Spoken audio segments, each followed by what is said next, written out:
বন্ধু বন্ধু, একটা বাজি খেলি। কি বাজি ক? তুইও তো বহুত বাজি খেললাম। হ্যাঁ, এখন মনে কর আমি যে কথাটা কমো, তুই কথা তুই কইতে আরস, কইতালে তাইলে আমি তোরা 500 টাকা দিবি। না কইতালে আর তুই না কইতে আরস তুই আর 500 রাজি আছো? আজি হই থাক বাজি। বাজি তো আমি চাই। হ্যাঁ তাইলে আমি কই তুই ধ্যানটা শুনিস। হ্যাঁ, দেন দেখুন। না কইতে লাগে তো চাই দিব। ঠিক আছে। হ্যালো পাগল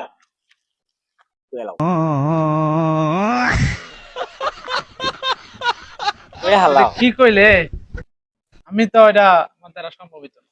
যদি সম্ভব নাই তাহলে 500 টাকা দিলাম। নগদ খারাপ রূপে কোনো বাকি চলতো এটাই নি তার বুদ্ধি ছিল। আজকে নাই ফাঁকি দিবে আর আমার তো টেয়ারা নিতে। ফাঁকির কিছু নাই যেটা যা আসলে আসলে কিছু ধরাটা দিয়ে দিলে আজকা লাগবে না। ঠিক মতন তোর সাথে রাইতেছে।